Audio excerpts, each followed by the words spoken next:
मुख्तलिफ होती है। हुकूमत को बार बार याद दहानी कराना होती है कि भाई अब आप क्या कर रहे हैं आम आदमी के लिए, आवाम के लिए, लेकिन यहाँ तो मामला ही उल्टा है। आपको क्या लगता है कि बात मुज़ाकरात की तरफ जा सकते हैं, या जो राना सना कह रहे हैं कि मशरूत बातचीत नहीं हो सकती? तो जिस तरह नवीद साहब बात कर रहे थे कि अगर सियासी इस्तेहकाम नहीं आएगा तो फिर मुआशी इस्तेहकाम किस तरह आ सकता है? देखिए, हम जिस मुल्क में रहते हैं वहाँ का जो माइंडसेट है, वहाँ का जो तर्ज़ हुक्मरानी है, वहाँ आवाम की कोई हैसियत नहीं है। अगर आवाम की हैसियत है भी या एक आम इंसान की हैसियत है भी तो एक अदद है, इससे ज़्यादा उसकी कोई हैसियत नहीं है। मतलब जो निज़ाम हुकूमत है उसमें आम आदमी का कोई रोल नहीं है और रोल हो भी नहीं सकता कि उस जो निज़ाम हुकूमत है उसके आगे जो बैरियर्स लगे हुए हैं उधर बिल्कुल लिखा हुआ है इलाका गैर आम आदमी के लिए। अब आम आदमी का इशू है तो मान लेते 8 फरवरी को आम आदमी का फैसला ख़त्म हो जाता सब कुछ, फिर क्या इशू था? अगर आम आदमी की इतनी औकात होती तो इतना बड़ा फैसला 8 फरवरी को आया था, तस्लीम कर लेते आप सब। अब आप ये इस बात पे फ़ख्र करना कि क्योंकि 2018 के इलेक्शन गलत हुआ था इसलिए 2024 का गलत हुआ इसलिए ठीक है, ये कोई काबिल फ़ख्र बात है? 2018 को जो कुछ हुआ वो भी अफसोसनाक था, शर्मनाक था। 2024 को भी जो हुआ वो भी अफसोसनाक है और शर्मनाक है। हम जब ये कहते हैं कि 2018 को हुआ इसलिए 2024 की हम जो है धांधली हमें कबूल है, तो इसका मतलब है हम इस बात का ऐलान करते हैं कि जब 2028 को या 29 को जो कुछ होगा तो वो भी ये कुछ होना है। भाई क्यों होना है? कि हमारा नसीब है ये कुछ होना, फिर उसको भी तस्लीम कर लें। अच्छा, वो ज़रूरी नहीं है कि वो मियाँ साहब के लिए हक़ में हो सकता है वो इमरान खान के हक़ में हो जाए, हो सकता है वो फजल रहमान के जो है वो हक़ में हो जाए, हो सकता है कि वो जहांगीर तरीन के हक़ में हो जाए। जब तो नसीब का ही हमने इसको अपना हिस्सा समझ लिया कि भाई इसी तरह अगर हमारे नसीब में इसी तरह का इलेक्शन लिखा हुआ है तो किसी के भी हक़ में हो सकता है। तो फिर इतनी बड़ी जो एक्सरसाइज करते हैं, इतनी बड़ी एक्सरसाइज को भी आप लानत भेज देते हैं। हम आप मिलके हम और आप गुफ्तगू करते हैं, सारी गुफ्तगू बेमाने है ना। फिर ज़रूरत क्या है हमें और आपको सारी गुफ्तगू करने की, बहस करने की, रास्ते तलाश करने की, रास्ते बताने की, जब कुछ हमारी नसीब का हिस्सा है किसी तरह के इलेक्शन होने। तो फिर किसी से शिकवा ना करें आप, अच्छा हो रहा है या बुरा हो रहा है, शिकवा करने की ज़रूरत क्या है? जब हम यानी कि इस बात पे मुत्तफ़िक हैं, इस बात पे हमें फ़ख्र है, इस बात पे हमें कोई शर्मिंदगी नहीं है कि 2018 में क्योंकि गलत हुआ था 24 में भी चलो ठीक है, फिर क्या मसला है? तो ठीक है 2029 में भी ये कुछ हो जाएगा, उस पर भी हमें और आपको पे फ़ख्र कर लेना चाहिए और ज़हनी तौर पे तैयार रहना चाहिए। वो किसी के लिए भी हो सकता है, जिसकी फील्डिंग लग जाएगी, जिसकी जो है वो शिप जो है वो आ जाएगी, उसके लिए जो है वो हो जाएगा। मसले का हल नहीं है। बात यह है कि जब आप ये बात करते हैं कि आप देखिए ये जो कुछ डिक्टेटरशिप है या नहीं है, जैसा भी निज़ाम हुकूमत है, जमहूरी, गैर जमहूरी, आइनी और गैर कानून जैसा भी है, अगर ये सब कुछ डिलीवरी के साथ हो रहा होता है ना तो आम आदमी को कोई इशू नहीं था, आम आदमी इसको बर्दाश्त कर लेता। पर डिलीवरी के साथ सब कुछ बगैर डिलीवरी के हो रहा है, सही आम आदमी के कीमत पे हो रहा है, सब कुछ जमहूरियत के नाम पे हो रहा है, कौम के नाम पर हो रहा है, जिसमें आम आदमी का कोई जो है वो रोल नहीं है। अजीब इन्हीं के इस मुल्क का जो है वो अलमिया पे आप एक मुकम्मल ये मुल्क में जो है ना वो डिक्टेटरशिप कर दें।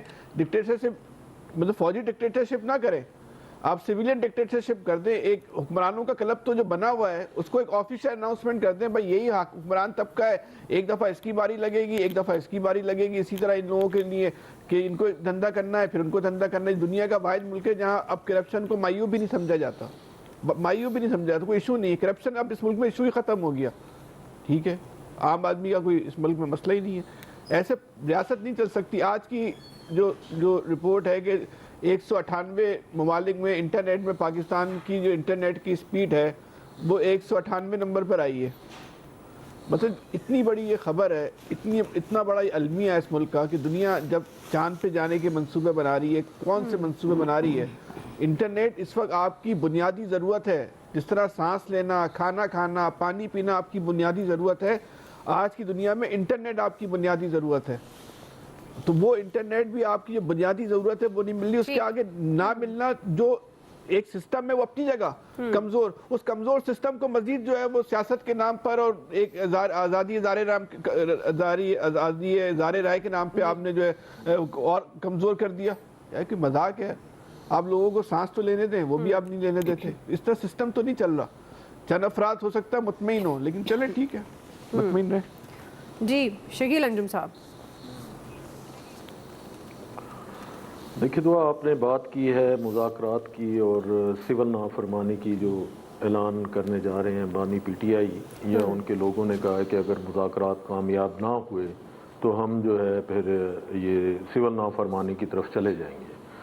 تو میرا یہ خیال ہے کہ اس سے پہلے 2014 کے دھرنے میں بھی عمران خان صاحب نے آپ کو یاد ہوگا کہ بل جلائے تھے اور انہوں نے سول نافرمانی کی کال دی تھی، لیکن اس وقت بھی لوگوں نے اس پہ کان نہیں دھرے تھے. اور اب بھی آنے والے دنوں میں جو ہے ایسا کوئی امکان نہیں ہے کہ پوری قوم ان کے ساتھ کھڑی ہو جائے اور وہ جو ہے بجلی کے بل، گیس کے بل، باقی جو چیزیں ہیں، ٹیکسز ہیں، ادا کرنا بند کر دیں.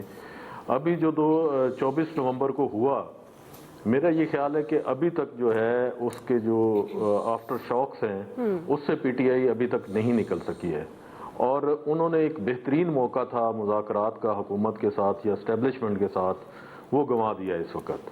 اور بات جو ہے وہ مذاکرات سے ہی حل ہونی ہے. اگر عمران خان صاحب یا ان کی پارٹی کے لوگ یہ سوچ رہے ہیں کہ وہ اس قسم کے احتجاج، دھرنوں اور باقی چیزوں سے شاید اسٹیبلشمنٹ کو جو ہے وہ یہ اس بات پہ مجبور کر لیں گے کہ وہ عمران خان صاحب کے پاس آئیں گے جیل کے اندر اور وہاں پر آ کر وہ کہیں گے جی آئیں، آپ کے جیل کے دروازے کھول دیے ہیں اور آپ کو جو ہے کل سے وزیر اعظم بنایا جا رہا ہے، تو ایسا ممکن نہیں ہے. اور خان صاحب کو بھی اس بات کا سوچنا چاہیے کہ ان کا جو جنم ہے وہ کہاں سے ہوا ہے. وہ بھی اسٹیبلشمنٹ سے جنم لے کر پیدا ہوئے ہیں، ان کی حکومت بھی اسٹیبلشمنٹ نے بنائی، ایون دین ان کی تو پارٹی کو بھی اسٹیبلشمنٹ نے بنایا. اس کے لیے باقاعدہ انہوں نے پلان کیا، ان کے لیے سوشل میڈیا کے اکاؤنٹس بنائے، جلسے کرائے، اس کے بعد انہیں بنایا سیٹ اپ ایک دیا کہ آئیں جناب خان صاحب آج آپ ملک کے وزیر اعظم ہیں. تو خان صاحب نے کیا کیا، اس ایک جو ان کو چانس ملا تھا کہ اس چانس سے وہ اپنی پارٹی کو مزید بہتر کرتے، اپنی گورننس پہ توجہ دیتے، حکومتی معاملات دیکھتے. ہوتا یہ تھا کہ وہ صبح ہیلی کاپٹر میں آتے تھے اور 5 بجے واپس چلے جاتے تھے، پھر 5 بجے کے بعد آپ کا پرائم منسٹر ہمیں ملک کے اندر دکھائی نہیں دیتا تھا.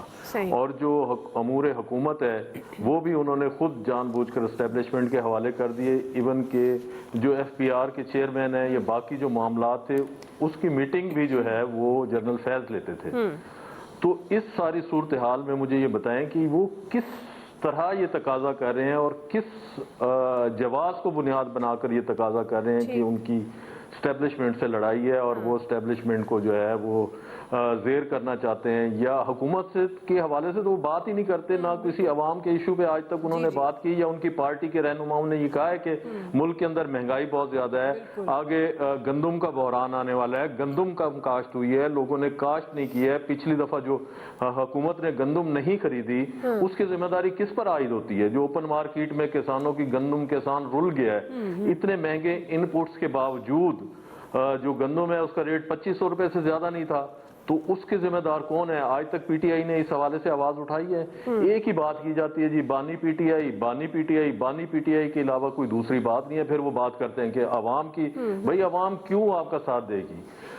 عوام اس صورت میں ساتھ دے گی. آپ نے 24 نومبر کو بھی دیکھ لیا کہ اس 24 نومبر کے احتجاج میں ایک خاص صوبے کے لوگ آئے جن کو آپ لے کر آئے.